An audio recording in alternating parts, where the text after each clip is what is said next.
Good morning. Welcome, everybody. It looks like we've got a few more seats left and only a few people out in the hallway, so we'll go ahead and try to get started on time. If we get started on time, that means we have a chance of eating lunch on time, so that's what we're going to try to do here. My name is John Yo, the board president of the ACLT, and that is our call to order, agenda item number 1, if you're keeping score.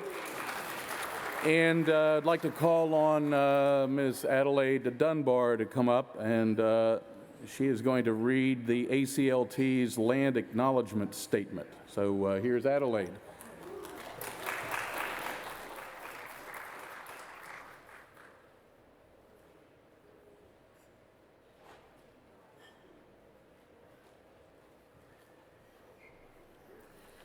Thank you so much, John, and good morning, everyone.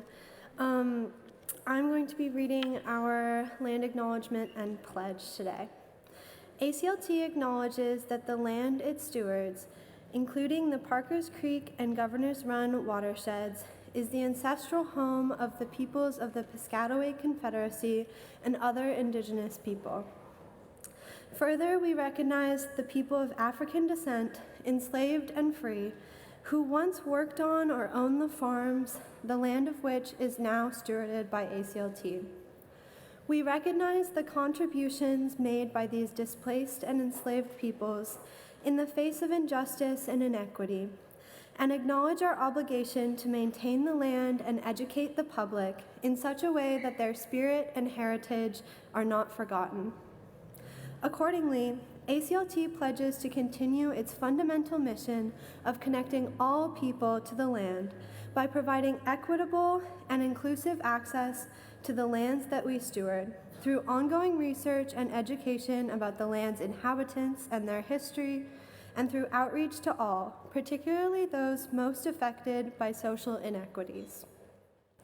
As a leader in land conservation and preservation, we strive by example to foster a feeling of belonging to this region and at ACLT for all its diverse communities, with the hope of a more equitable and sustainable future in nature for all.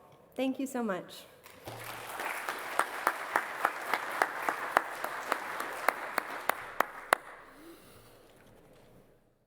Thank you, Adelaide.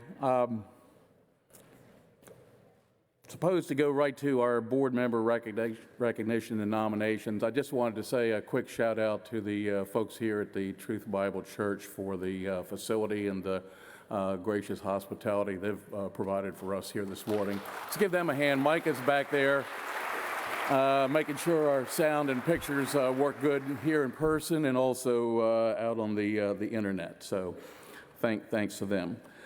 And speaking of thanks here this morning, we have president and vice president who are retiring from their positions, and we have new officers in place for that. Myself and Nate Navalny will be our vice president here. But we want to give a little recognition to Dave Farr, who was president from 2019 through 2026. And also during that same time, Dawn Belinsky served as a vice president. Dave couldn't be with us today, but Dawn is in the house. Can we have Dawn come up for a moment?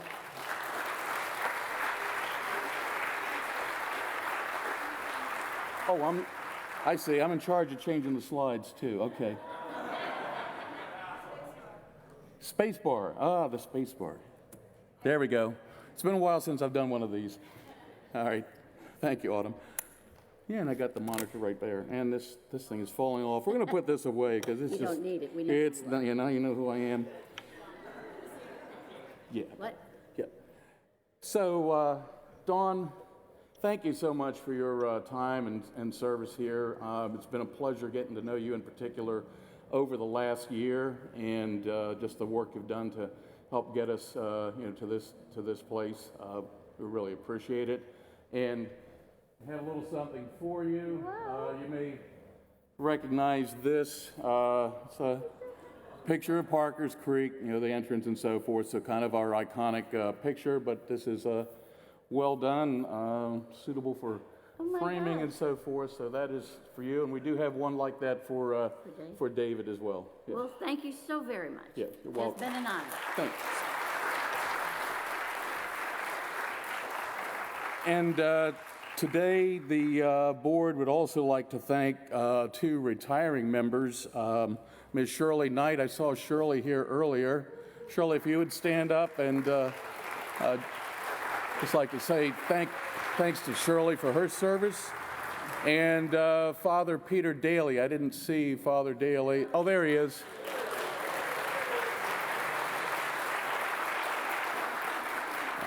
They've helped us, come through quite a time here as well over the last years in particular. But we thank them so much for their time in serving the ACLT board.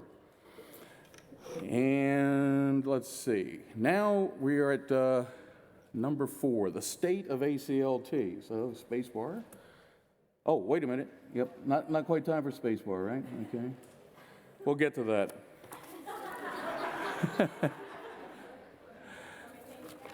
Yeah, if you could change it back, that would be good. Somehow, why am I missing something here? I'm going to go beyond my allotted time if I don't improve my game. It's okay. I know Dale doesn't want his picture up there. Yeah, let's not do that. Okay. Yeah, I don't know where the other one went. It's supposed to have. There it is. There it is. Okay, let's try that. So we will get to our new board member nomination here in a moment. I'm going to go ahead and just go with the state of ACLT and just have a few words for you on that. Again, for those of you who may not know me, my name is John Yo. In January, I was elected by the board to serve as president. Nate Navaltney was elected to serve as the board's vice president. Let's have a hand for Nate, please, for signing on for that responsibility. Our really good news is Cheryl Place is continuing as treasurer and B.L. Johnston is continuing as secretary, and we are very lucky to have them. David and Dawn have left big shoes for Nate and me to fill. We're going to do our best, and they have both graciously agreed to remain on the board to help us for at least this year. So again, that is very good news for all of us. As you likely know, one of the board president's responsibilities is to provide at this meeting a summary of the state of ACLT since our last annual meeting. So first of all, I'd like to say that the state of the board of directors is very good. Our board is 100% engaged, very enthusiastic about accomplishing the good work that's in front of us, both near term and further out. And again this year, ACLT is fiscally sound. We'll have a couple of slides on that later this morning. Thanks to everyone on the ACLT staff, we came through a challenging year, stronger for the experience. The staff led by Autumn Phillips-Lewis is raring to go, and you will be hearing more from these outstanding folks on the staff shortly. They are all very excited, and I've seen the slide deck, so I can tell you they're all very excited to tell us about some of their accomplishments since last year and their plans for us for this year. How many of you brought one of these with you today? Pretty much everybody, right? Well, for most of us these days, this is a good time to maybe turn down your ringer and put it on stun mode. For most of these days, it's more than just a phone. It's a view into the goings-on of the world around us. And I don't know about you, but I spend way too much time looking at screens of all sizes when I'm blessed with a most awesome natural screen. As Father Daly coined the phrase, our ACLT Cathedral of Nature. It is really the ultimate big screen, and it begins just 50 yards behind us. ACLT celebrates its 40th anniversary this year thanks to pioneering risk takers. We owe those pioneers a debt of gratitude. This debt can best be repaid by continuing to build on what they started and to do so in the best ways that we know how. And another part of that payback is very simple. Just get out there and enjoy the ultimate big screen into the world that these pioneers established for us. While preparing for my message today, I went back and reread some of the emails that Greg and I exchanged while the Yo Farm was in the acquisition process. Almost 5 years ago, my brother Jim and I walked the farm with Dan Bowes on a grand July day. And later that day, after receiving Dan's enthusiastic report, Greg sent me and Jim a poem written by a Kentucky tobacco farmer named Wendell Berry. In closing my remarks, I'd like to share that poem with you now. The poem's title is The Peace of Wild Things. When despair for the world grows in me and I wake in the night at the least sound, in fear of what my life and my children's lives may be, I go and lie down where the wood drake rests in his beauty on the water and the great heron feeds. I come into the peace of wild things who do not tax their lives with forethought of grief. I come into the presence of still water, and I feel above me the day-blind stars waiting with their light. For a time, I rest in the grace of the world and am free.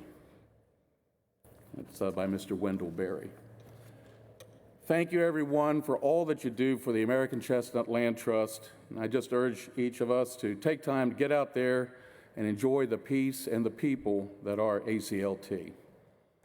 Thank you.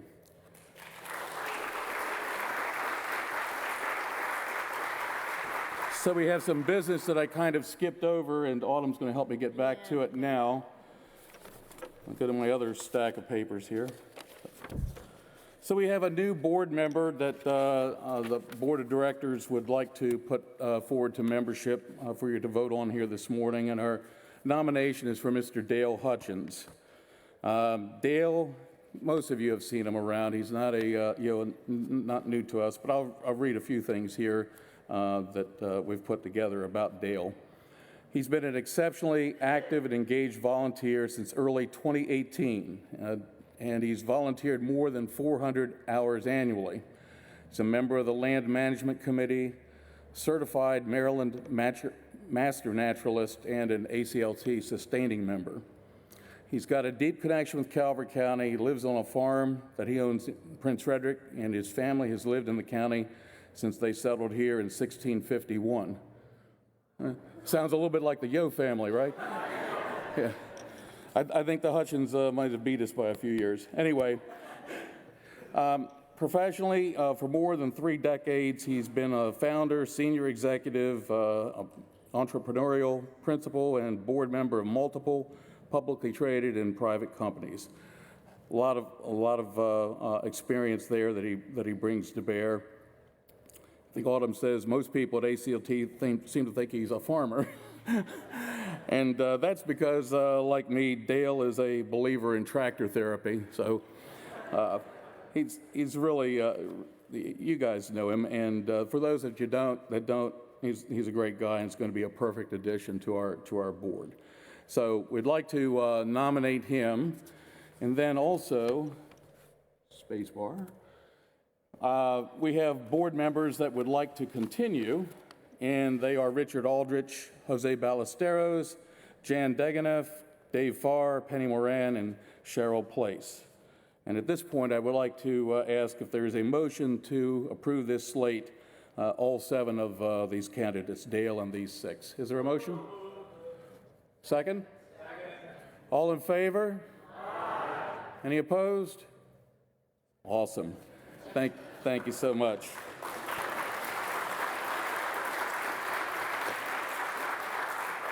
All right, we're coming fast to the end of my time here with you.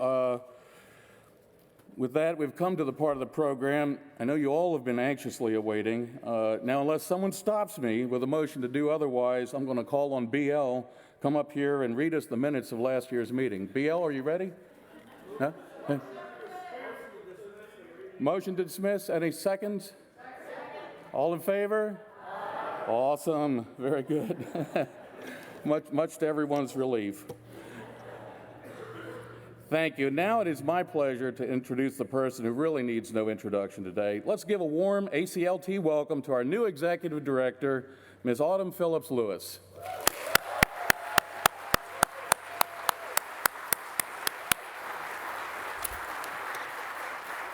Thank you, Autumn.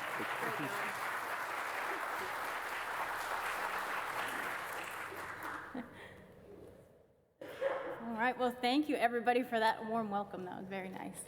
And while I'm sure everyone in this room knew me as the ACLT land manager, I am very excited and honored to be addressing our membership today for the first time as our new executive director.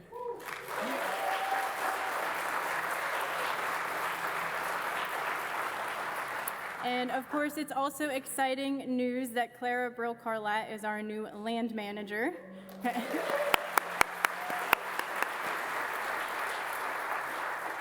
I really can't imagine a better person to fill my former shoes, so I'm excited about that.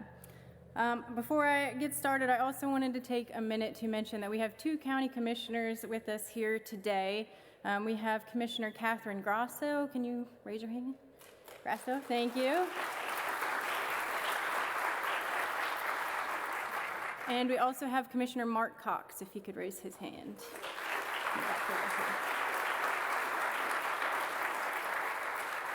And so, of course, they get invited to many events. I think Catherine said she has 3 today, and Mark has a couple as well. So we appreciate them taking the time to come here, show their support of ACLT, and to learn a little bit about what we do. So thank you to them. And today we are here to talk about all our mighty organization accomplished in 2025, and to take a look at the exciting possibilities that this new year brings. Now, I'll be honest, last year was a difficult year for ACLT. And we can't talk about 2025 without talking about the loss of our former and longtime executive director, Greg Bowen. Greg was a conservation visionary who changed ACLT and all of Calvert County for the better. His sudden passing last February was not only a shock to those who worked with him every day, but also a great loss to the entire land conservation community. After Greg's passing, we spent much of the next year carefully conducting a nationwide search to find our next executive director. But sometimes, even the most experienced and knowledgeable candidate just isn't quite the right fit for an organization. And so it was, at the beginning of 2026, that we found ourselves looking for an executive director once more. And through it all, the support of our members never wavered. And for that, I can't tell you how grateful we are. Our volunteers showed up to maintain trails, fix buildings and equipment, staff events, raise funds, remove invasive species, grow healthy food, shovel snow, clean our office, literally anything we asked them to do. Our donors helped ensure not only that our daily operations were covered, but they also contributed over $100,000 to the Greg Bowen Memorial Fund, which will help sustain the organizational growth that we experienced under Greg's leadership into the future.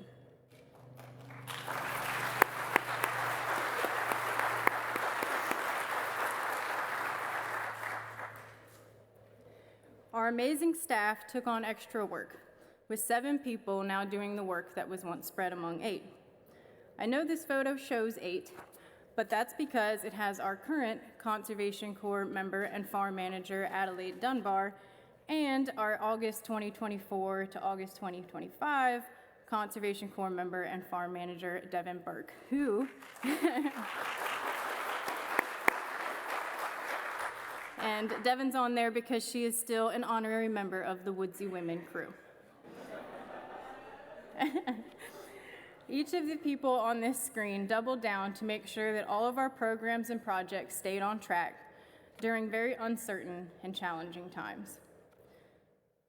I am so proud to lead this hardworking and talented group of women. Each of them cares so much about ACLT, and they are truly an inspiring group. As you'll hear from them and some of our board members shortly, despite its challenges, 2025 was a very successful year, including the fact that in March, we received notice that we achieved re-accreditation from the Land Trust Alliance for another 5 years. So,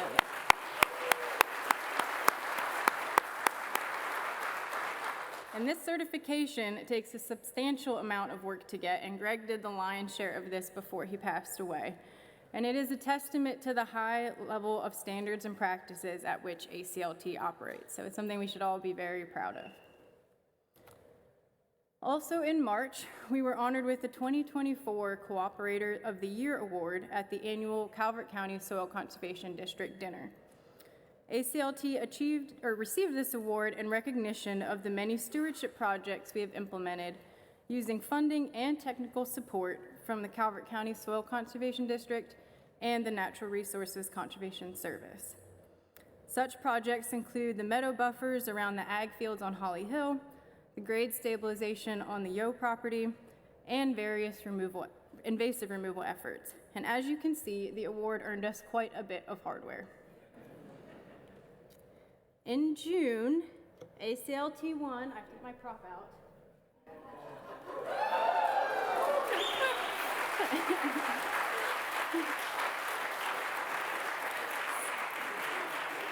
So, and you can't clap too long, it's very heavy. No. So in June, we won another honor that I would say comes with even more impressive hardware. It's as tall as Addie is. So in June, in order to raise awareness of ACLT in the northern part of the county, ACLT staff and volunteers put together our first team to paddle in the North Beach Dragon Boat races. Despite it being ACLT's first time participating in a dragon boat competition, our 16 paddlers and our fearless drummer, Addie Brown, took home the first place trophy, even beating out the local CrossFit team.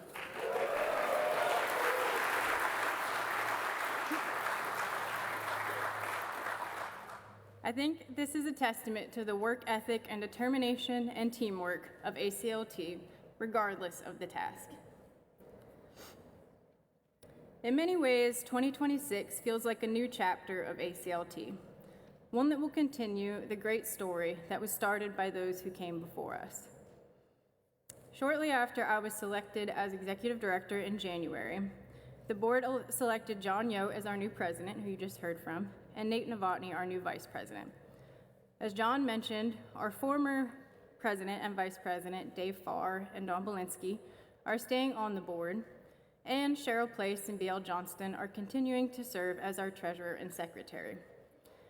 This combination of organizational experience and new perspectives is bound to lead to an exciting 2026 for ACLT. It seems extra fitting that this new chapter coincides with another major milestone, ACLT's 40th birthday. We are kicking off the celebration today with a special birthday cake at the luncheon after our meeting, made by none other than one of Miriam's many sisters. Be sure to check your email and social media accounts for announcements about other special celebratory events throughout the year. In addition to our 40th anniversary, we're also excited about a new property acquisition, which we anticipate settling on soon. But more on that during the land acquisition report in a little bit. At this point in our meeting today, I want us all to start thinking about land conservation and how we can continue to preserve land in the Parkers Creek watershed and throughout Calvert County. Funding for conservation at the state level took a big hit this year, but thanks to advocacy from groups around the state, the cuts were not as bad as originally planned. While funding for the Rural Legacy Program, Maryland Agricultural Land Preservation Fund, and others received some funding, it was substantially less than it has been in recent years. Due to this, ACLT will need to explore other options for land conservation. Luckily, we have a few tools in our tool belt. First, we have received notice from the county that they are planning to reopen the Transferable Development Rights, or TDR, program after a 13-year moratorium. This is long-awaited great news for land preservation in Calvert County. Second, Mary is working with her Southern Maryland Conservation Alliance partners to identify high-priority conservation properties throughout Southern Maryland and establish landowner connections so that properties can be preserved through the Southern Maryland Woodlands Wildlife Refuge as funds become available. And finally, ACLT can pivot to utilize donated conservation easements as a cost-effective tool in our conservation toolbox.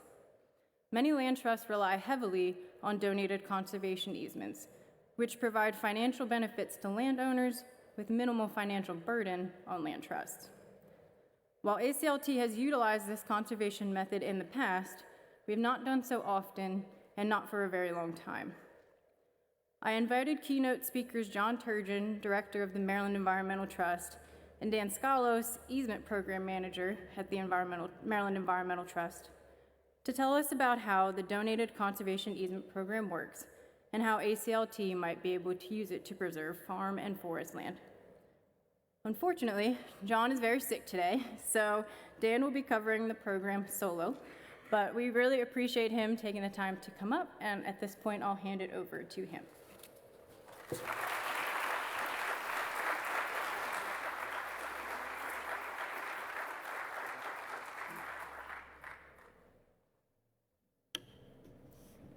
Morning, everybody. My name is Dan Scalos. Happy to be here, and I really appreciate the invite. When I was coming down here this morning, I didn't quite know what to expect. I've given a number of presentations in my year and a half at MET with various land trusts, and you never know exactly what kind of audience you're going to have. So this is actually great. I'm excited to see, the number of folks here in the audience. My wife and I are actually looking for houses down here in Calvert County because of all the land conservation and the cool places to live. So it's nice to see this many people, actively involved with local conservation. Like Autumn said, you're going to get two presentations today, and you still are, but it's just going to be by one guy, which is me. John is sick today, and unfortunately, he was going to cover me after the event. My daughter just turned 4 today, so I'm going to be off at a Princess and Tea birthday party, which if I don't make it on time is going to turn out a little bit violent. So I got plenty of time to make it, though. Anyway, so John's presentation is sort of a 30,000-foot view of MET for those who don't know what Maryland Environmental Trust is. And then my presentation will focus a little bit more on donated conservation easements.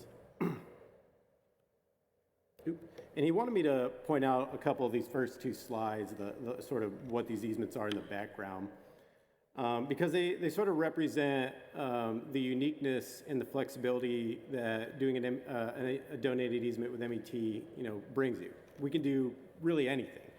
When you think of the purchase programs, they're looking for farmland, they're looking for, various other features to pay for buying or for purchasing development rights. We really don't require donated rights technically. We like them, but we can do a lot of different things is the point. We can do easements for agricultural value, scenic value, historic value, public access, doesn't matter. We can do it with any entity. We can do things with your, private landowners, mom and pops, as we call them, corporate entities. We have federal, state, local government entities, doesn't matter. So if you want to just do an easement, we are a good place to work with. And that comes with certain benefits. But this here in the background is the Bacon Ridge Natural Area up near Crownsville, Annapolis. It's one of our most publicly accessed easements. It's a large forest lot. It has a deer hunting program, lots of trails, things like that. So it brings those sort of features. It's owned by Anne Arundel County and managed by Anne Arundel County and co-held with Scenic Rivers Land Trust. We love our co-helds for a lot of different reasons. The sort of local land trusts bring a certain value that we just certainly we can't provide. Plus, they're covering us on the sort of stewardship angle. So it's a great partnership. So this is the mission statement from our website, which I'm just going to paraphrase. MET's been in the business of land conservation for about 50 years, working with landowners, local communities, and land trusts to protect Maryland's most treasured landscapes. And we accomplish this by providing direct assistance, information, services, and innovative tools, things like that, to ensure ongoing stewardship and public concern for natural, historic, scenic, and resources of the state. And so this picture in the background is the CBEC easement. If you're unfamiliar with what CBEC is, it stands for the Chesapeake Bay Environmental Center. It's another large easement. It's coastal, south of Graysonsville in Queen Anne's County, co-held with Eastern Shore Land Conservancy.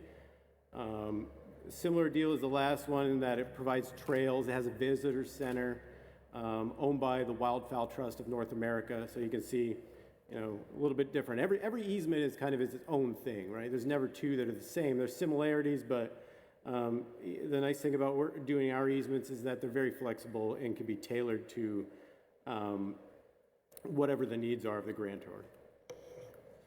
Some other sort of facts about Maryland Environmental Trust. We were established in 1967 by the Maryland State Legislature. We were originally a nonprofit, but rolled into DNR in the early 70s.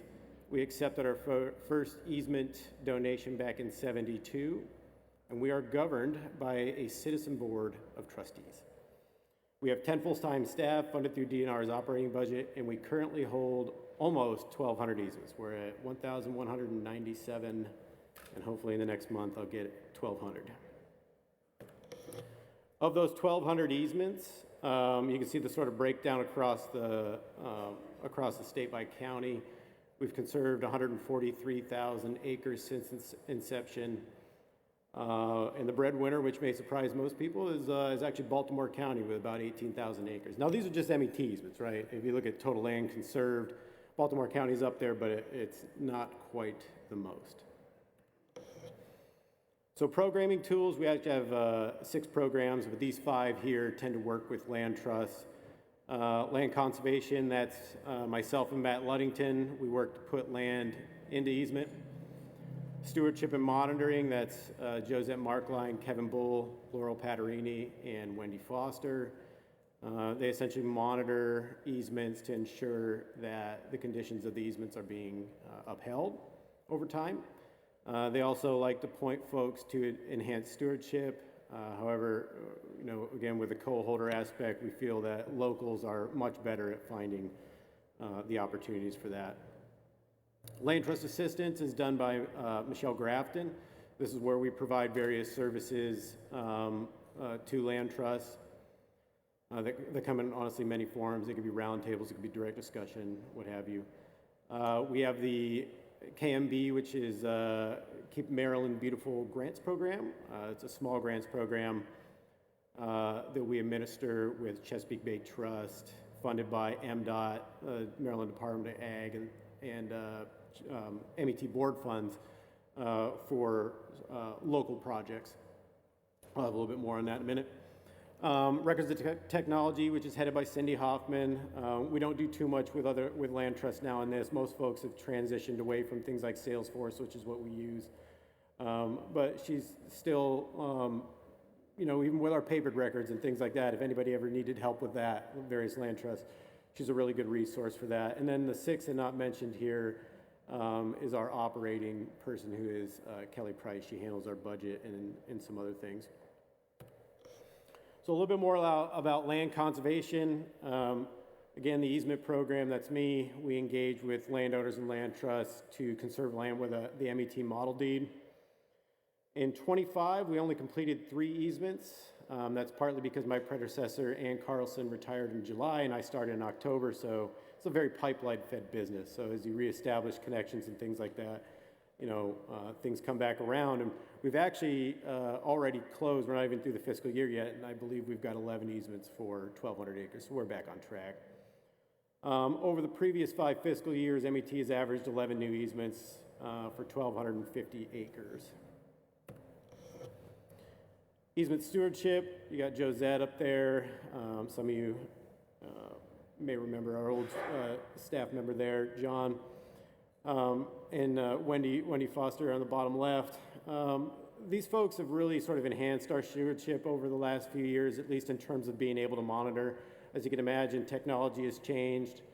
And by embracing new technology, which is really spatial monitoring, remote monitoring, and also improving our processes and working better with our co-holds, they've really stepped up monitoring of easements.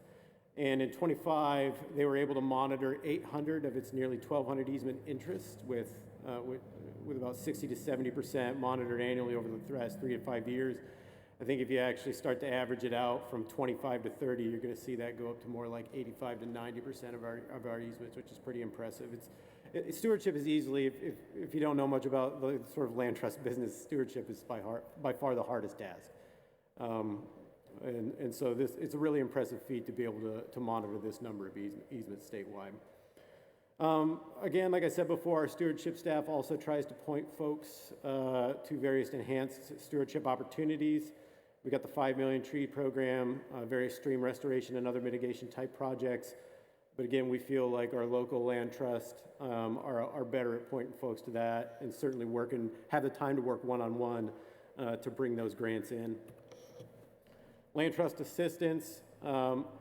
This is provided in a number of different ways. If it's not provided directly through Michelle, who again is our coordinator, she's pushing folks on to staff with certain skills. For example, I work with folks with acquisition all the time. Stewardship certainly helps on those stewardship angles. And even our Office of Attorney General, which is a great legal support, is able to provide help to folks. Another thing that we like to do is these round tables. We held a couple of those last year. MET typically does 3 to 4 a year. And so what we do is we take a topic that's of interest to our land trust partners. Stewardship is an easy one. I did one last year on spatial tools, publicly available spatial tools for land conservation. You can't really see this slide in the background, but ESLC did one on transition planning. Sometimes we do one on our model deed, things like that. So we hold seminars to sort of network in a way to sort of exchange ideas, talk about challenges and opportunities in this space, and also just share information. It's like an education thing for some folks. And again, in 25, we held 2 land trust roundtable events. One was stewardship. The other was the one that I did on spatial tools. We got 73 attendees representing 40 different land trusts and other conservation organizations in the state of Maryland. The KMB, I say that every time I look at this, Keep Maryland Beautiful program, grants program. Community-based nonprofits, municipalities, land trusts, and other conservation nonprofits are typically what we fund. It funds everything from environmental education projects, neighborhood beautification, citizen stewardship, organizational capacity, you name it. We co-administer these grants with the Chesapeake Bay Trust, and again, like I said before, funding is provided through the MET board managed funds, the Department of Transportation, and the Maryland Department of Ag. Last year, we handed out 20 grants for the total of almost $239,000 to 9 counties and Baltimore City. All right, so the donated easement. This is my part of the presentation. Again, this we feel like is an opportunity down here in Southern Maryland, particularly for ACLT or just members of the Southern Maryland Conservation Alliance abroad. It's a 5-county area that really has a lot of opportunity for land conservation, and donated easements are a tool that land trusts can turn to when, as Autumn mentioned, these sort of purchase programs go through a little bit of fiscal uncertainty here in the near future. So if you don't know what a conservation easement is, it's a voluntary legal agreement that permanently limits the development and activities on land to protect the conservation values. And those values might be things like ag, scenery, the environment, public access. This is a recycled slide from a presentation they gave up in Frederick last week, and it's an interesting place to give presentations like this because there's a lot of emotion around land conservation up there right now. I feel like there's probably the same down here from various comments on public forums that I've read.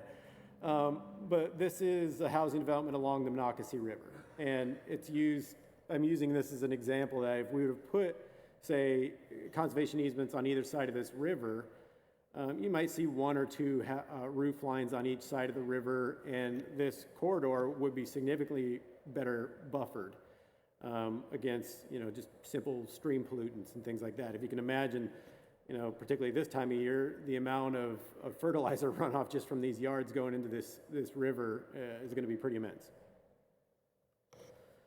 Here in the background, we have another sort of example. This is Hartford, Baltimore County area, and the river you see running through this is the Gunpowder. South side is the Bel Air region where you're seeing this sort of spiraling housing developments. The north side completely conserved, and you can see how different these spaces are. And so why are conservation easements important? We have a growing need to conserve land. I don't think that's lost on anybody at this point. Habitat loss, fragmentation has been really problematic for certain species.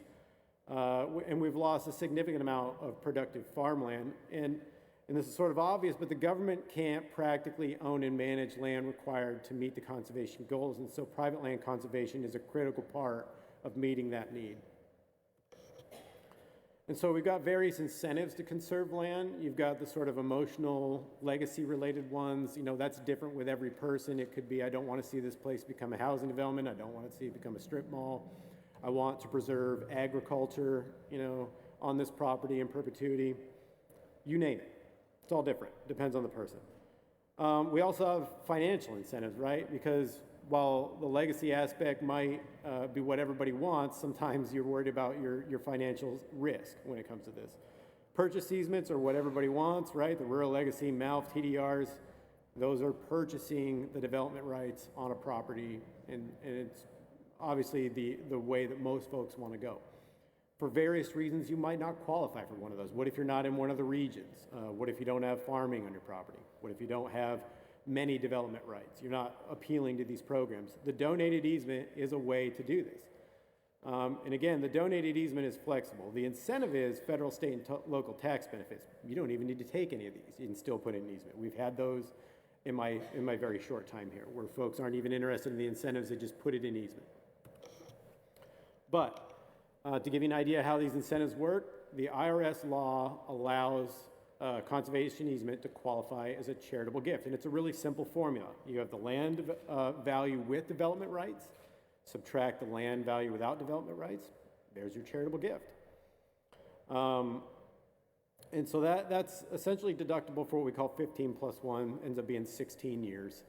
If you're just an average individual and you put your land in easement, this deduction, right, it's critical to know it's a deduction, not a credit, is it can be used up to 50% of your adjusted gross income. If you're a farmer, it can be used for up to 100% of your adjusted gross income.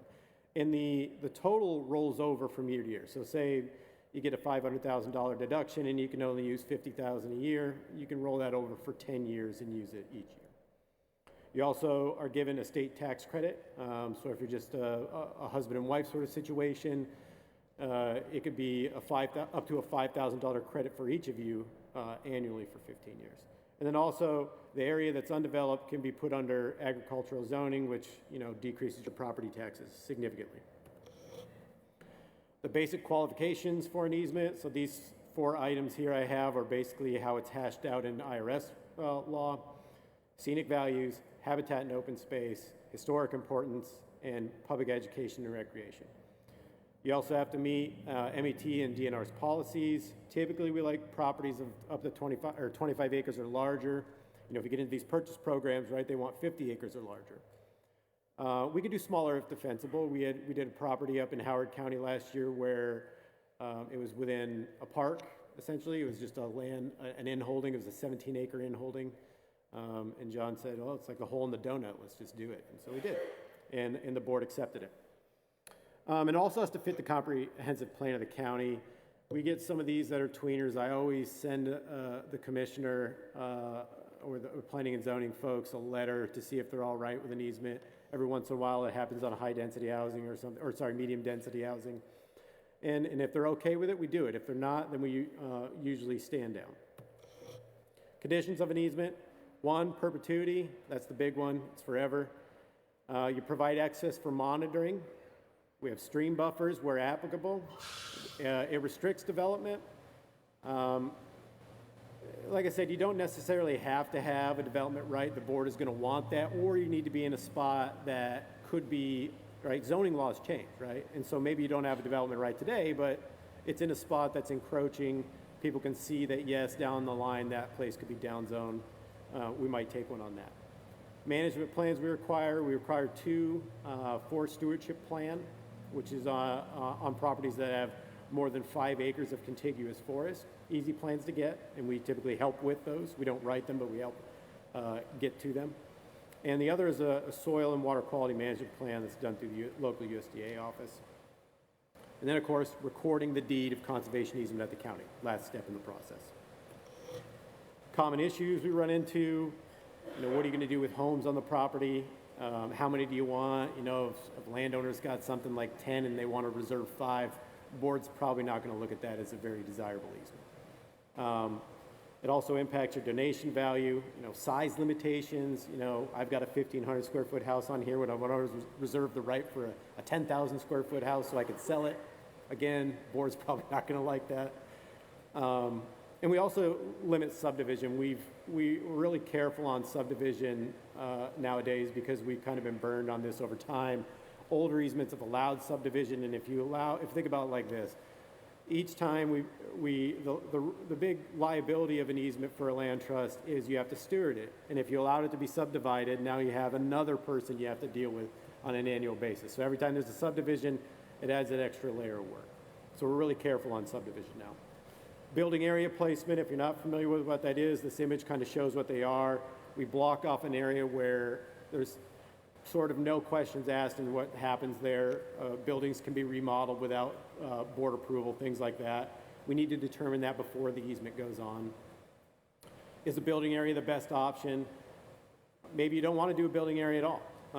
That would require a survey. So if you were to take one of these square blocks that I put on this property here, you need to go out and get a proper survey, and that area would be completely withheld from the easement.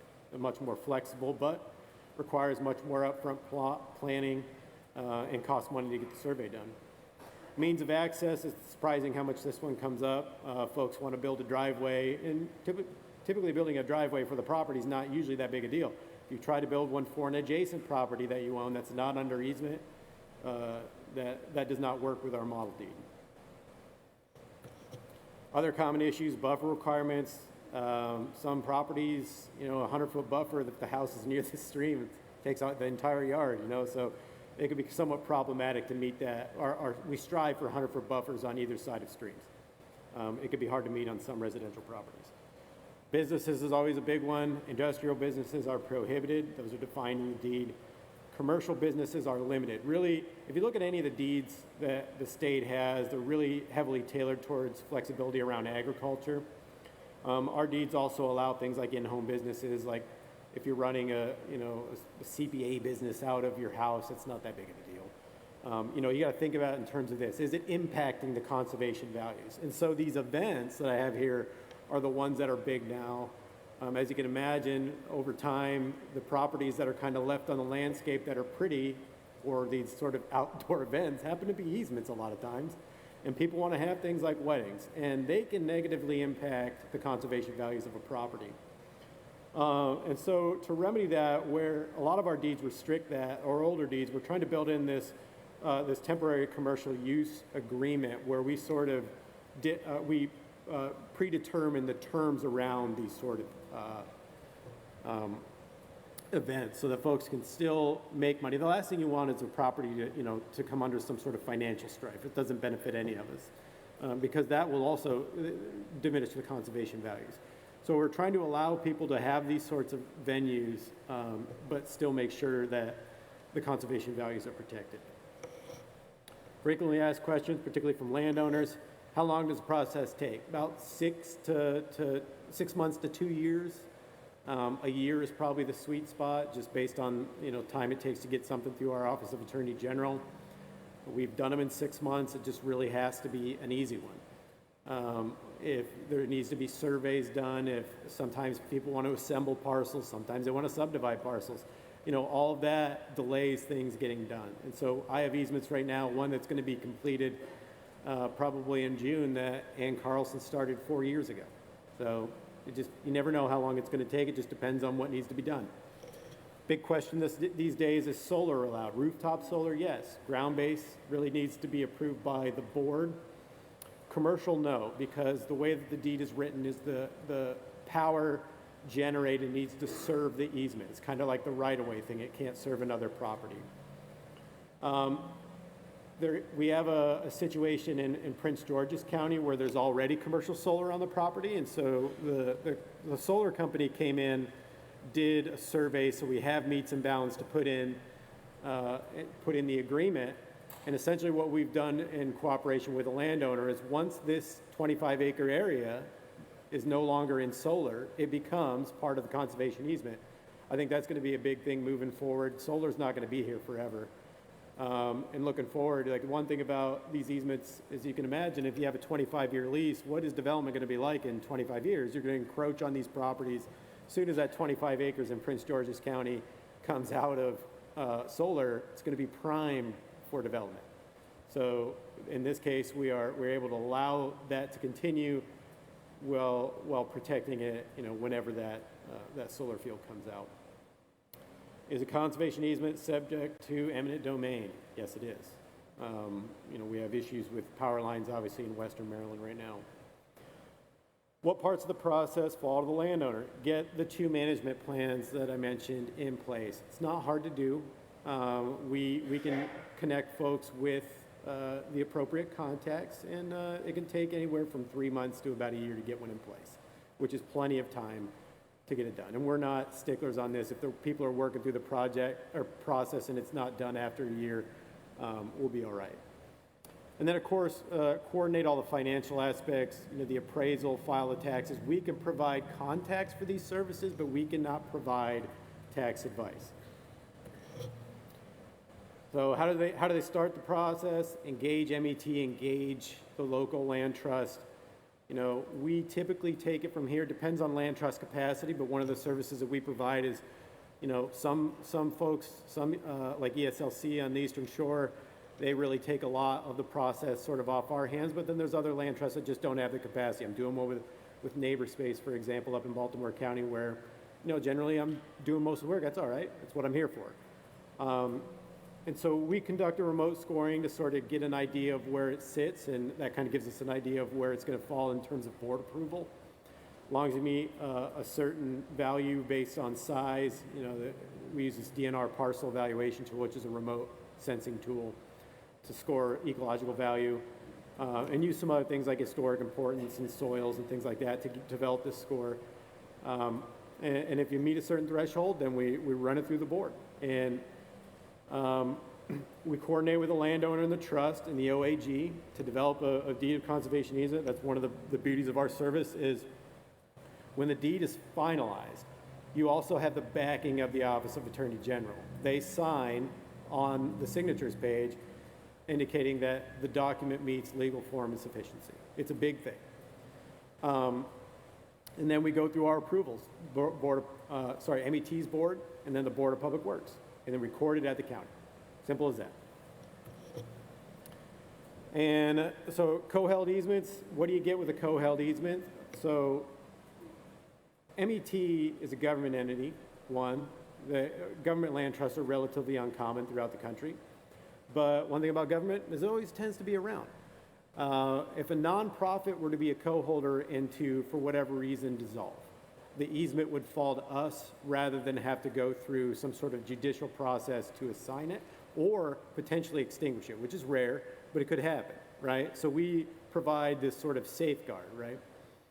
Again, like I mentioned before, we also provide services free from the Office of Attorney General. It's a very strong and powerful thing. They have gone through all of the sort of legal issues that could occur on this easement and have blessed it with their signature.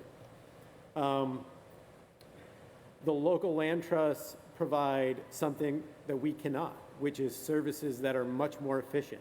It's a face that you've seen before. It is, local programs, things like that. So there's things that we can't do that local land trusts can do. And this all really, in my experience, has developed really high quality experiences for landowners. And so I'm going to leave you with this last slide here. And really this sort of encompasses the more southern Maryland in general, right? If you think about it, I think about this sort of in terms of like the whole Southern Maryland Conservation Alliance, right? If we just look at parcels that are unprotected, and this is easy, right? Just one parcel, 50 acres, unprotected in these counties. You have all of this opportunity sitting here. And why did I pick 50 acres? It's a great size. You get no questions from us about a 50-acre parcel. And also, if for whatever reason it fits into the sort of payment scheme, if you could weasel it into one of those programs, that would be good. So it kind of checks a lot of boxes. But look at all these people. If you do outreach to these landowners, like 2,500 people, if you pare it down with duplicate landowners and governmental entities and things like that, you're probably down to like 1,500 minimum invitees to like a major meeting. That's a great list of folks to conduct outreach to. So, I've been working with some folks up in Frederick to get an outreach attendance going for a meeting later this fall. And I'm doing much more difficult things to come up with a bigger number. For example, we have a lot of landowners that might have 50 acres, but it's spread across numerous parcels. Like I have one landowner that has 60 acres and 16 parcels. This is easy. 50 acres, one landowner associated with the parcel. So the point is there is a lot of opportunity out here and potential for donated easements in these counties. And with that, hopefully I haven't gone over too much. I thank you. And if you have any questions, like I mentioned, I'm not going to be able to attend the luncheon hereafter, but you can email myself or call myself or John Turgeon.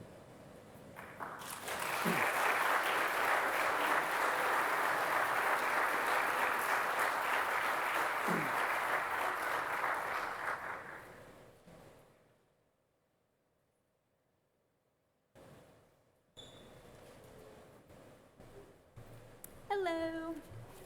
A big thank you to Dan again for being here today and for that very informational presentation.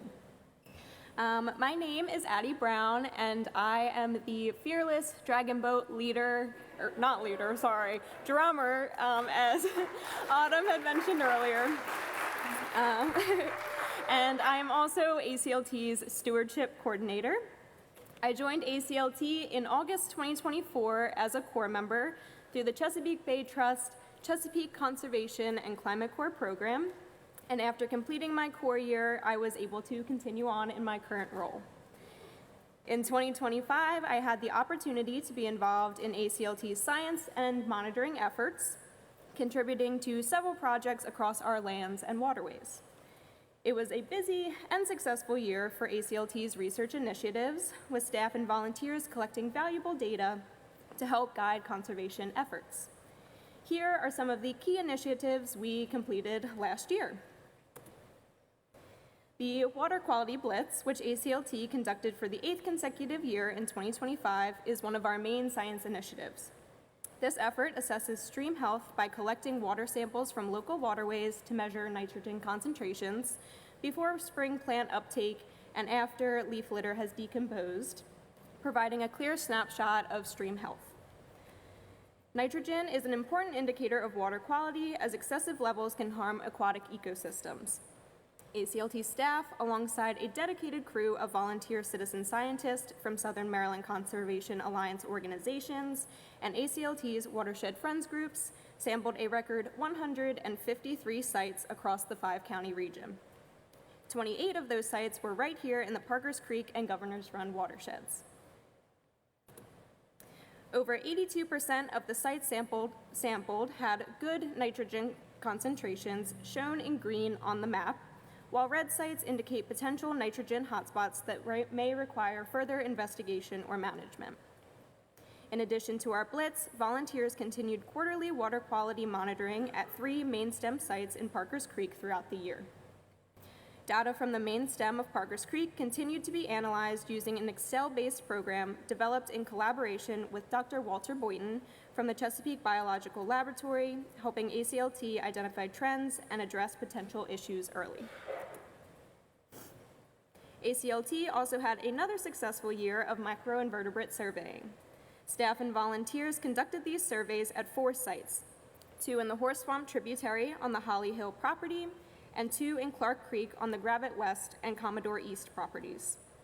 Benthic macroinvertebrates are small aquatic organisms that live on the bottom of freshwater streams and can tell us a lot about stream health. Samples were identified by a laboratory, and ACLT staff calculated Index of Biotic Integrity, or IBI scores, at both the family and genus levels. These scores reflect the composition and diversity of macroinvertebrate communities.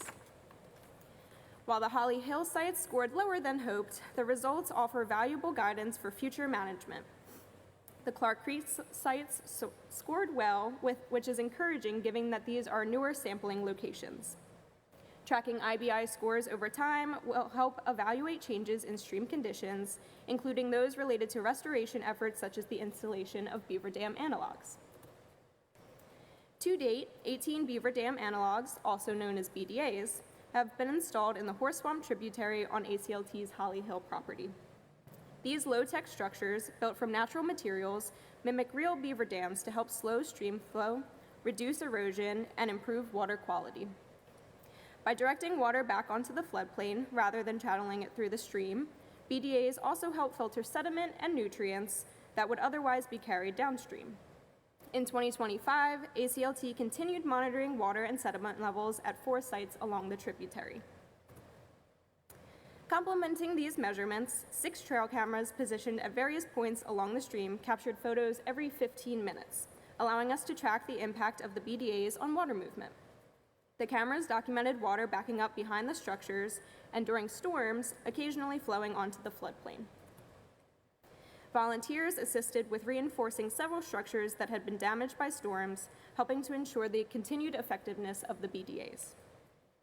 Beyond aquatic monitoring, 2025 was also a busy year for terrestrial research. ACLT conducted its first ever herbaceous vegetation survey with guidance from Dennis Wiggum, a retired plant ecologist from the Smithsonian Environmental Research Center. Staff and volunteers were trained to identify native and non-native herbaceous species within existing forest diversity survey plots across ACLT lands. In 2025, 56 herbaceous species were found, 53 of which were native. These findings are a strong indicator of the ecological health across the properties surveyed. Finally, ACLT conducted a tick survey in 2025, which I completed as my core capstone project with the help of some very brave volunteers. The goal was to establish a baseline of tick species present on ACLT lands and better understand how populations may vary across different habitat types. Between May and August, 24 surveys were conducted and 860 ticks were collected. More than I needed. Species collected included Lone Star ticks, black-legged or deer ticks, and American dog ticks. A subsample of 64 randomly selected ticks was sent to a laboratory for pathogen testing. And only 6 individuals, about 9.4% of the subsample, tested positive for pathogens associated with illnesses such as Lyme disease and southern tick-associated rash illness. Forests dominated by leaf litter had the highest tick densities, followed by forests with dense understory vegetation, while meadows and low-lying floodplains had low tick counts. Overall, this study provided valuable information to help staff, volunteers, and visitors make informed decisions about tick safety when working or spending time on ACLT lands. In addition to these projects, ACLT's Science Committee, made up of researchers from institutions around the Chesapeake Bay area, continued to work on initiatives ranging from water quality and sediment monitoring throughout Parker's Creek to diamondback terrapin nesting and predation studies at the Warriors Rest Preserve. Altogether, 2025 was a successful year for scientific research at ACLT, and none of it would have been possible without the amazing citizen scientists we call our volunteers. In 2026, we are excited to continue all of these initiatives and look forward to another successful year of scientific research in the Parkers Creek and Governor's Run watersheds. Thank you.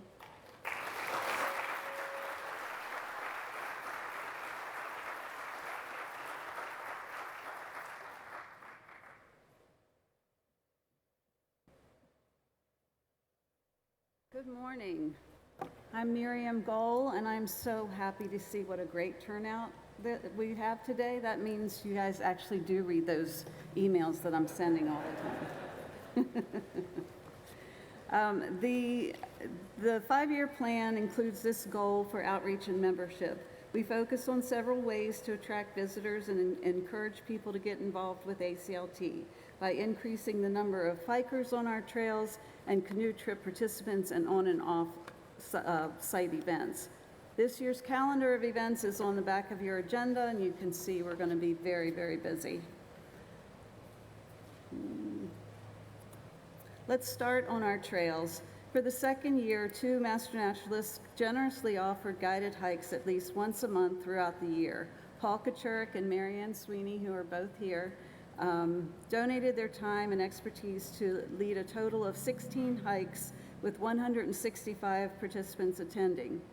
The hikes varied in difficulty and theme, ensuring that they appealed to a wide audience and no 2 hikes were alike, and they've got a ton of hikes scheduled again this year.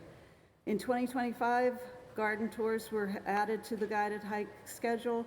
The garden tours were led by flower girl Jan Deganeff, who's also on our committee and on the board, and paints those rocks. Other special hikes included 2 nighttime hikes and a Halloween-themed hike to the cemetery on the South Side Trailhead. We know that seeing the beauty of ACLT's and land firsthand is one of the best ways to get folks invested in what we're doing and encourage them to get involved. We estimate that over 51,000 people hiked at ACLT this year. 296 people participated in the 12 hikes in 25 hiking challenge. We're always looking for ways to attract more hikers to our trails. Hikers young and old are thrilled when they find the beautiful and clever rocks painted by Jan. We also once again held our Hike for Your Heart activity in February, which is National Heart Health Month. We hang seed paper hearts on branches along the trails, and it's an opportunity to promote the benefits of hiking on a person's well-being. For the leprechaun hunt and to celebrate Earth Day, we create Story Walk along Griffin Meadow Trail by posting pages of books. Parents enjoy reading the stories to their kids along a very easy trail. Public guided canoe trips along Parkers Creek offer visitors a unique opportunity to experience ACLT from the water. All trips are led by trained volunteers who share their knowledge of the watershed's ecology and ACLT history. In 2025, ACLT hosted 11 public canoe trips enjoyed by 137 participants, along with several private trips for local community groups. The members of the Outreach and Membership Committee, along with many other dedicated volunteers, work hard to make every one of our events successful, whether on-site or off. Through our events, we reach hundreds of people who may not even know about ACLT. And I want to shift gears just a little bit to talk about the Parkers Creek Heritage Trail project. Since 2020, the Parkers Creek Heritage Trail Committee has been diligently working on gathering information about the cultural heritage of ACLT lands. Members of the committee include Carl Fleischhauer, who's the sneaky guy with the camera. Kirsty Unala is here, and I believe Darlene is here, and Shirley Knight, Darlene Harrod and Shirley Knight. As part of the project, 23 signs have been installed along several trails within our trail network. Many newsletter articles have been published as the project progressed, but I wanted to shine a spotlight on the Parkers Creek Heritage Trail website, which has been developed by Carl. You probably can't read all of those from where you're sitting, but these are the 30 pages that Carl has put together based on his and the committee's extensive research. Thank you.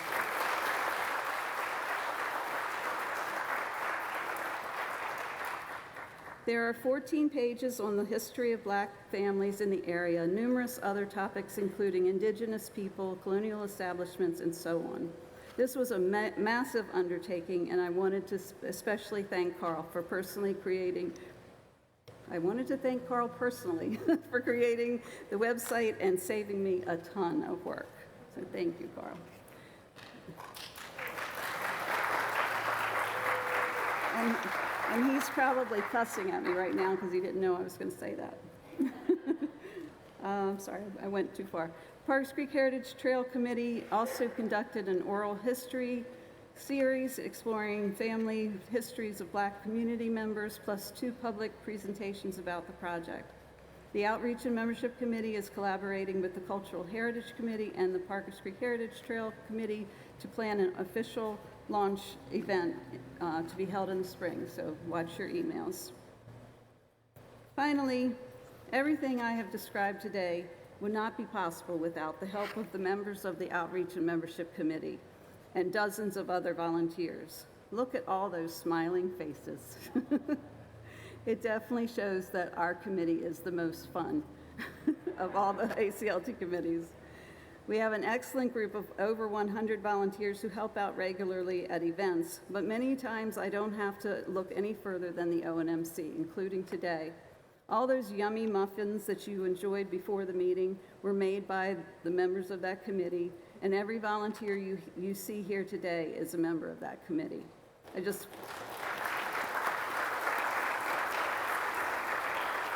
Thank you. I wanted to thank them, and they make my job so much easier. We're looking forward to another successful year, and we hope you'll join us. One of the best ways to help us spread the word about ACLT is by inviting friends and family to an event or join you on a hike or canoe trip. To celebrate our 40th birthday, founding member Peter Vogt is working on the history of ACLT, which we plan to publish in pieces throughout the year. Watch your emails for other announcements, and please join us. Thank you.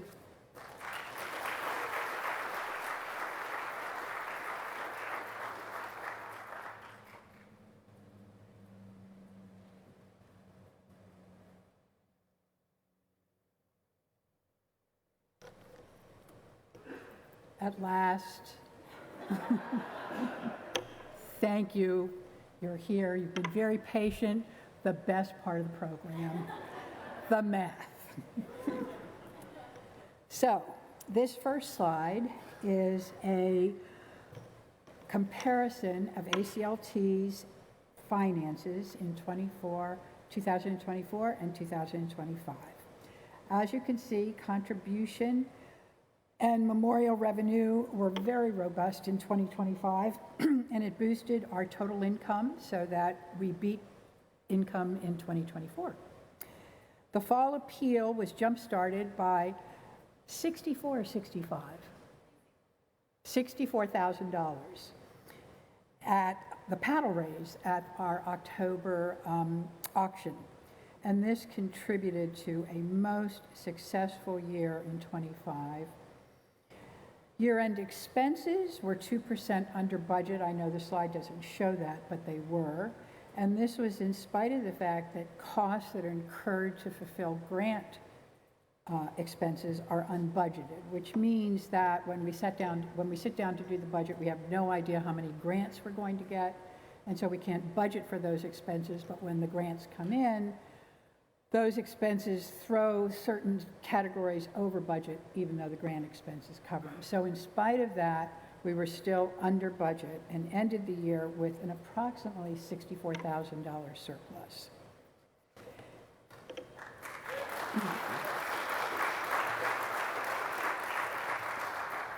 ACLT's invested account showed under year-end special fund balances were profited from a fairly good stock market at the end of the year.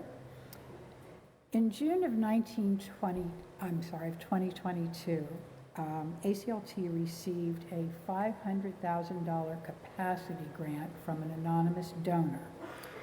This grant's purpose is to expand ACLT's reach throughout Southern Maryland and to increase our capacity within our 2 watersheds and to help fight climate change. In order to receive $100,000 each year of the 5-year grant, ACLT has to meet a $100,000 match by raising contributions, and we have done so every year. However, 2026 is the last year of that grant. And ACLT is hoping to continue the work of the capacity grant after it ends with monies raised through the Greg Bowen Memorial Fund, which now stands at almost $112,000. This next slide is a pie chart showing ACLT's revenue, and you can see that contributions, event, and membership revenue contributed over 50% of ACLT's operating income. This is a positive trend because it means that we do not have to access as broadly our invested endowment funds to help our support for operations. So every year we take some money from the endowment for operations, an amount that we are by our bylaws allowed to take. But if we raise more money through contributions, we don't have to access that and can leave those endowment funds alone and allow them to continue to rise through investments.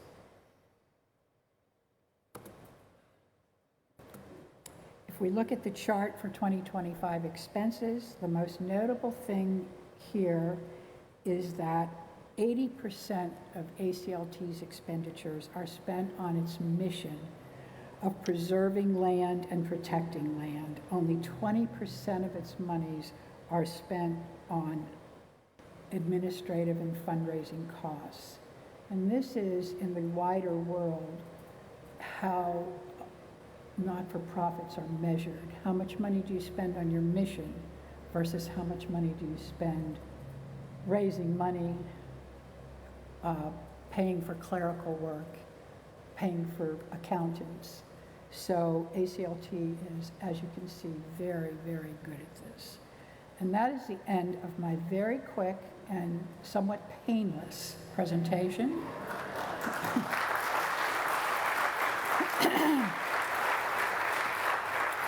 And even though I know you don't have any, I will answer questions.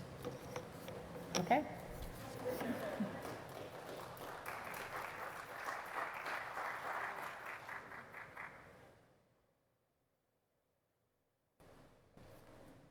Right, I'm back.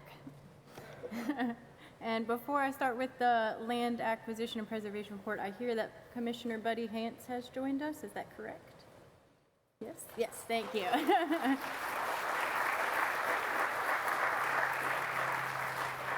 So like I said, they all have a lot of events to go to. Buddy and Todd had their breakfast this morning, and then he showed up after that. So they all have a lot of events, and we appreciate them being here. But now I'm going to cover the land acquisition and preservation report. And as I mentioned earlier in my executive director's report, we're very excited to say that ACLT anticipates settling on the 90-acre Helfrich tract in the very near future. This property is an important acquisition for ACLT due to its location among our other preserved properties. As you can see from this map, it lies between the Yo and Gravette West properties, which means it is the missing piece that will allow us to create a hiking trail from the Yo property. And actually, we anticipate that trailhead will leave right here from the church that we're at, and it will connect to all the rest of our trail system and our preserved land. So it's a pretty important acquisition.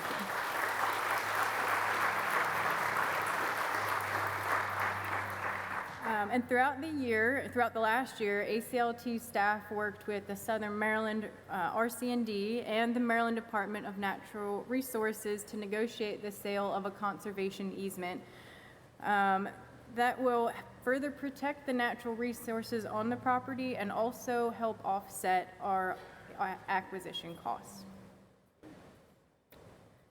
The property is almost entirely forested with a mix of younger pine forest and older growth hardwood forest. It is bisected by a BG&E power line right-of-way that provides important early successional meadow habitat and supports many insects, birds, reptiles, and small mammals. A first-order stream that flows into Parker's Creek also runs through the portion of the property that lies to the west of the power lines. And this variety of habitats means that the property supports many different species of wildlife. In addition to working on the Helfrich acquisition, we have kept our eye on other priority preservation tracts in the watershed and have supported the county's reopening of the Transferable Development Rights Program. With this work, we are protecting significant conservation values and the rural character of Calvert County that we all cherish. I will now turn it over to our Regional Partnership Coordinator, Mary Hoover, to talk about our land conservation work outside of the Parkers Creek and Governor's Run watersheds.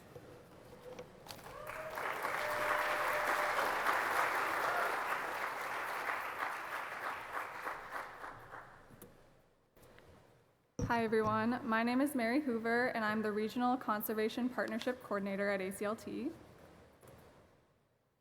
For those who know me, you'll know one of the many hats I wear in this role is the keeper of the water quality meters.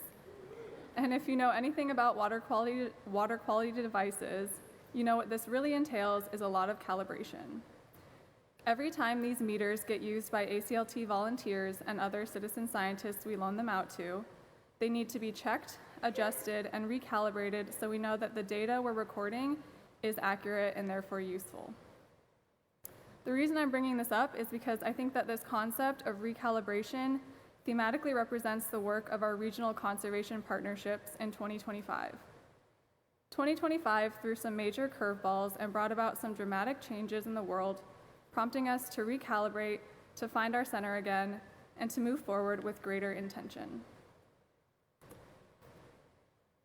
Earlier in the year, we were forced into a moment of recalibration with the sudden death of Greg Bowen. Greg's passing was a major loss to ACLT and the broader community, leaving a noticeable leadership vacuum in the Southern Maryland Conservation Alliance. Losing him required us to pause and grieve with one another and adjust our priorities while continuing to carry forward the values he championed. One of the ways we recalibrated after Greg's passing was by establishing a Southern Maryland Conservation Alliance steering committee to decentralize Alliance leadership and refocus our partnership on the needs of the broader land trust community. This group has been a great support system for the coordinator position in Greg's absence, and it's helping align our work more closely with the priorities of our diverse partners. We're also living in a moment of broader change and uncertainty. In 2025, funding landscapes changed, political priorities shifted, and in many ways, environmental issues have become more complex and urgent than ever. However, the challenges brought on by 2025 showed us time and time again that recalibration does not necessarily mean losing momentum, but rather regrounding and recentering so we can move forward with purpose. Over the past several years, ACLT has steadily expanded its regional footprint by continuing to grow the Southern Maryland Conservation Alliance. The early years of the Alliance were spent fostering relationships within the land trust and environmental communities in Southern Maryland. In 2025, with these partnerships firmly established, we recalibrated our focus outward.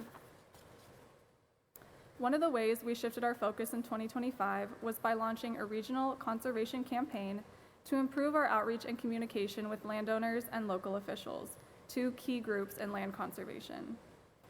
With a $50,000 outreach and restoration grant from the Chesapeake Bay Trust, SMCA worked with Greenfin Studio to complete 25 stakeholder interviews and publish a marketing and communication strategy which provides a logo and tagline, outreach best practices, messaging strategies for each target audience, recommended outreach materials, and more.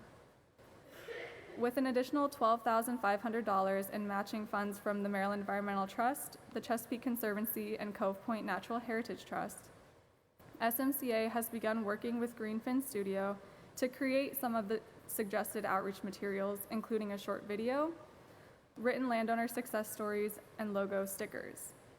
I'm so excited for these products to be completed in the coming year so we can provide our SMCA partners with unified messaging and bespoke outreach materials to level up our communications with key audiences in conservation.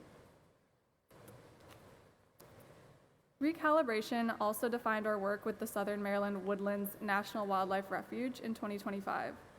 Since our launch, the launch of SMCA in 2021, we've partnered with the U.S. Fish and Wildlife Service to establish a new national wildlife refuge in Southern Maryland. With the refuge officially designated in late 2024, our focus has shifted to acquisitions. However, changes in national leadership have complicated federal funding, requiring us to recalibrate our approach to these acquisitions. In 2025, we prioritized identifying partners to buy and hold properties and reframe our conservation campaign to place greater emphasis on fee simple and easement donations. With strategic adjustments like these, we're able to continue moving forward with these crucial projects rather than ditching them in times of uncertainty. In the world of water quality meter calibration, not every piece of equipment requires the same level and frequency of adjustment. While some sensors need constant tuning, others stay centered and calibrated for longer periods of time, providing reliable readings without much intervention. Similarly, in 2025, our Watershed Friends groups maintained a reliable, steady momentum without much need for major readjustment. In 2025, the Friends continued building upon the solid foundation of citizen science and advocacy they've spent years cultivating. The Watershed Friends groups conducted various citizen science efforts aimed at better understanding the health and diversity of their watersheds. All 6 groups participated in the 2025 Blitz, sampling their local non-tidal streams for nitrate and nitrite, contributing to a time series of data that helps us track changes in the watershed and identify nutrient hotspots. The Friends of Hunting Creek and the Friends of St. Leonard Creek continued surveying their creeks for forage fish, partnering with the Patuxent Environmental and Aquatic Research Laboratory on a citizen science initiative that studies how forage species differ across habitats in the bay. Excuse me, my throat is a little dry. The Friends of Hunting Creek and the Friends of Helen Creek have continued quarterly monitoring their respective watersheds in an effort to better understand seasonal patterns and identify long-term trends. In 2025, the Friends of Hunting Creek expanded its biological surveying of the creek, conducting a pilot crayfish study to determine the best sampling methods and habitats for collecting crayfish in non-tidal streams. The Friends of Hunting Creek also continued its yearly benthic macroinvertebrate surveys and again employed environmental DNA methods to gradually assess fish species throughout different parts of the watershed. Lastly, the Friends continued educating the public by attending a number of local events in 2025, as well as advocating for their watershed at county meetings and through cultivating relationships with county officials.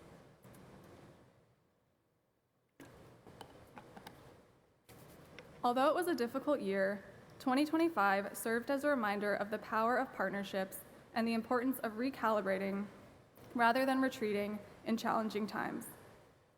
Through loss, uncertainty, and shifting landscapes, we paused when it was necessary, adjusted our priorities, and stayed grounded in our shared mission and vision.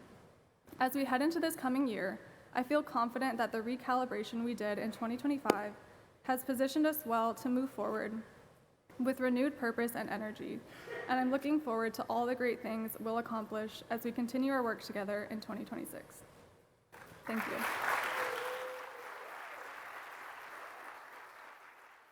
"65 work sessions removing invasive species including Phragmites, wavy leaf basket grass, bittersweet, cinnamon vine, and autumn olive, just to name a few. Our hard work paid off as ACLT fulfilled 2 federal cost share contracts through the U.S. Department of Agriculture, specifically for wavy leaf basket grass control and for woody invasives removal on the Goldstein property. And as a result, ACLT earned over $48,500 to support our land stewardship efforts.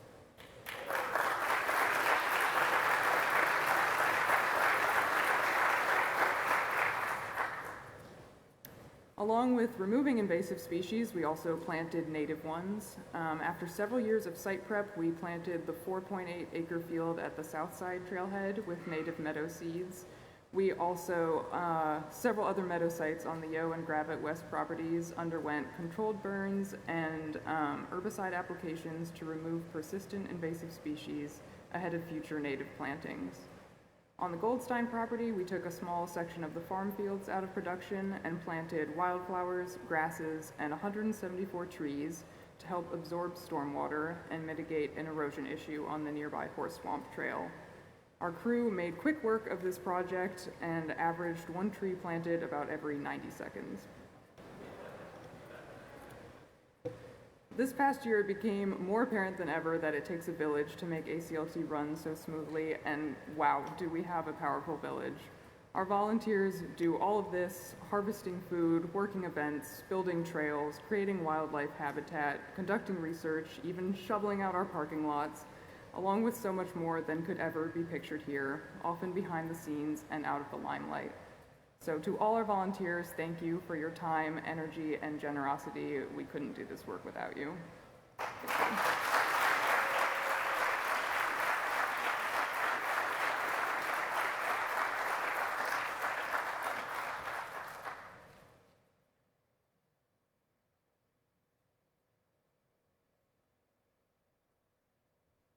Impressive.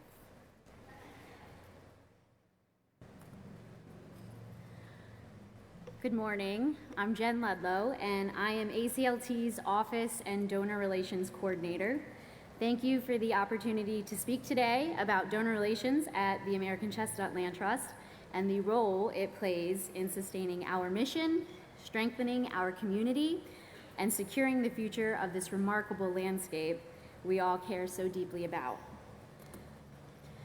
For my portion of today's annual meeting, I've chosen the theme, Deep Roots, Rising Canopy. While it may not be the theme of the entire meeting, it beautifully reflects what you, our supporters, made possible this year. When I look at 2025 through the lens of donor relations, I see roots that have grown deeper and a canopy that continues to rise. At its heart, donor relations is more than just fundraising. It's about relationships, trust, and stewardship. Not only of the land, but of the people who believe in our work strongly enough to invest in it. Every gift represents a story, a personal connection to these trails, forests, waterways, and the vision of conservation that ACLT embodies. And while this year brought many moments of generosity and growth, it was also a year that tested our community.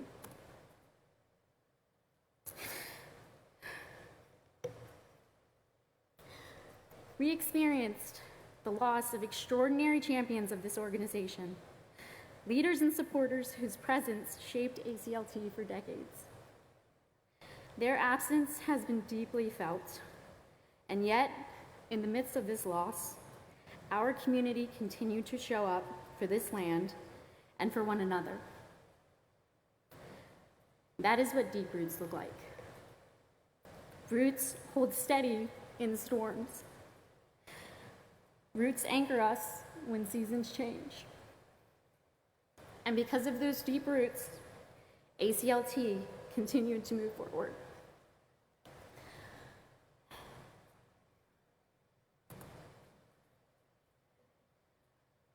In that spirit of steadiness, our spring appeal brought in $18,155 in 2025, just slightly below the $18,500 raised in 2024. While that represents a slight decrease, it also represents consistency in a year of transition. In uncertain seasons, steadiness matters. It tells us that our foundation remains strong. Our paddle raise more than doubled, growing from $28,900 in 2024 to $62,400 in 2025, a 15% increase.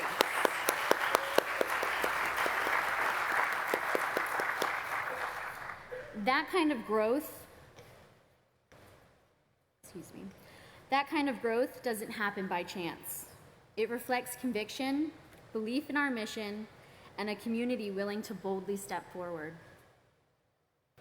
Our year-end campaign continued to demonstrate the strength of this community, bringing in $157,400 in 2025, just slightly below the previous year. Even amid change, our supporters continued to invest meaningfully in ACLT's future.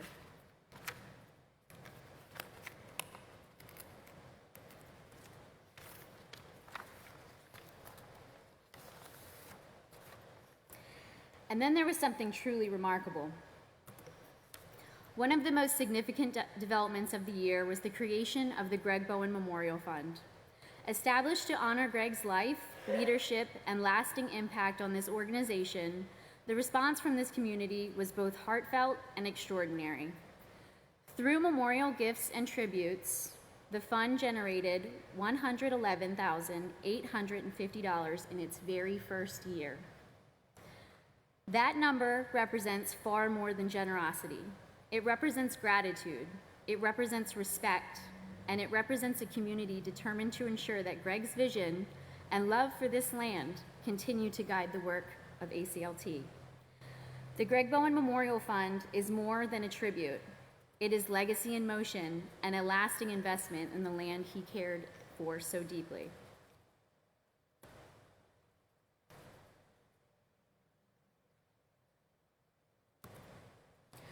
When donor relations is done well, these successes are the result of intentional relationship building throughout the year, timely acknowledgments, personalized communication, engaging events, meaningful storytelling, and consistent stewardship. Every email, every thank you note, and every conversation on the trail strengthens trust and connection. When donor relations is done well, it doesn't feel transactional. It feels relational. It feels like community. ACLT represents belonging for so many, a place where people hike, bring their children, volunteer, remember loved ones, and invest in the future. Our role is to honor and nurture that connection. And nurturing connection begins with listening. At the conclusion of today's meeting, you will see a QR code for our ACLT feedback survey. I warmly encourage you to take a few moments to complete it, either before you leave or when you get home. This survey is not just a formality, it is an invitation to tell us what resonates, an invitation to share where we can grow, an invitation to help shape the next chapter of ACLT. Conservation is not one-directional, it is a conversation. Your voice matters as much as your generosity. If our roots are deep, it is because they are nourished by the insight and care of this community. And as we look ahead, I'm excited to officially kick off our 2026 Spring Appeal, once again grounded in the theme, Deep Roots, Rising Canopy, working towards growing our cathedral of nature. Spring is when growth begins again. It is when what has been established beneath the surface starts to reach upward. Your support during our Spring Appeal fuels the work that sustains ACLT year-round. Land preservation, habitat management, trail maintenance, education, and stewardship. If the roots represent our longstanding commitment to conservation, then the canopy represents possibility. Expanded access, protected acreage, thriving ecosystems, and a community that continues to grow. Looking ahead to 2026, I'm personally excited about continuing to build and strengthen relationships with longtime supporters who have walked beside ACLT for decades, and with those of you who are discovering us for the first time. Donor relations is ultimately about people. It's about connection, and I am deeply energized by the chance to get to know more of you, to hear your stories, and to welcome new faces into our community. If ACLT has meant something to you, I encourage you to share that experience. Invite a friend to hike a trail. Bring a family member to an event. Forward an email. Introduce someone who may not yet be aware of all that ACLT has to offer. Growth happens that way, one introduction at a time, one conversation at a time, one shared experience at a time. If this is not just fundraising, it is stewardship of land, legacy, and of one another. Because of this community, our roots grow deeper each year, and with every act of generosity, every volunteer hour, every introduction to a new supporter, our canopy continues to rise. The roots are deep, the canopy is rising, and because of you, it will continue to. Thank you for standing with ACLT, not only in the easy seasons, but in the ones that test us. Together, we are ensuring that this forest, this land, and this mission endure for generations to come. Thank you.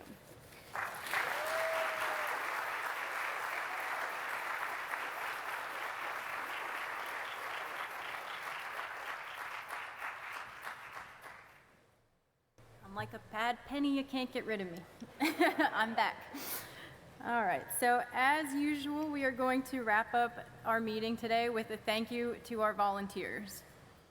And as many of us have already noted this morning, our volunteers really went above and beyond again last year. In total, they donated 8,555 hours.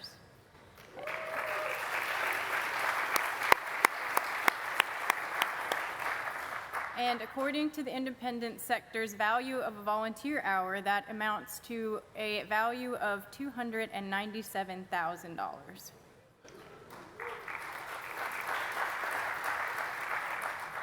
So all of the impressive work that you've heard about here today is made possible by all of our generous and talented volunteers, and we are so grateful for every single one of them.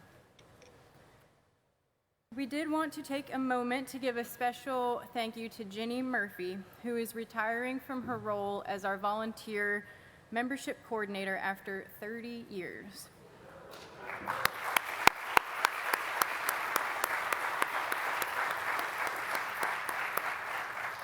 Jenny worked behind the scenes, helping us not only maintain, but also grow our membership over the last 3 decades.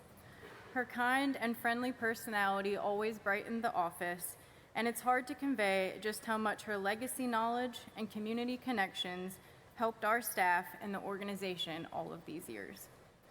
Jenny, we aren't sure what we're going to do without you, but we hope you enjoy your well-earned retirement. And as is tradition, we also wanted to give a special thank you to all of our volunteers who donated 100 hours or more of their time in 2025. And I put the hours next to their names so you can see how many they volunteered, but for 2025, the volunteers who donated 100 hours or more are Jose Ballesteros, Peggy Cook, Jan Dageneff, Jim Dageneff, Connie Dominguez, Iris Dominguez, Kevin Donahue, Tom Dugan, Kathy Elwood, Bob Estes, Judy Ferris, Bob Field, Carl Fleischhauer, Doug Harbold, Susan Helmrich, Dave Henderson, Kurt Hewells, Dale Hutchins, Ron Clauda, Liz Lahr, Penny Moran, Pat Morrison, Jenny Murphy, Beth Noletti, Ralph Noletti, Todd Ricks, Lucy Rodriguez, and Dan Walker.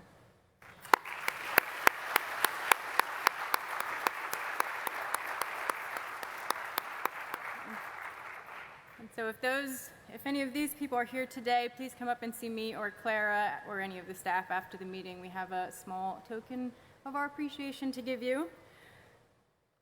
I also wanted to give a special honorable mention to Jen Ludlow, who, in addition to working full-time as our office and donor relations coordinator, also volunteered 97 hours as a Maryland Master Naturalist, just missing the 100-hour mark, and she was very upset about that. So,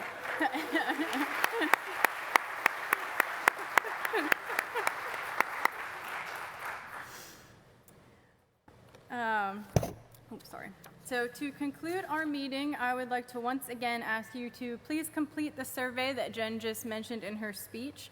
Your feedback is valuable to us, and we'd love to hear about the ways that you support ACLT or you would like to support ACLT. You can access the survey with the QR code on this screen, or Jen has made cutouts and they're posted around the venue, both in the foyer and in the luncheon room. If you have any issues using the survey, please see one of the staff members and we'll be happy to help you. Jen also has some printed surveys if you really can't do the technology, but we are trying to save on the paper. So if you can do it on your phone, that would be preferred, but if not, we do have the paper versions as well. So with that, we thank you all for coming this morning and for your support of ACLT through, as you heard, what was a year of challenge and change. Miriam's creeping up here.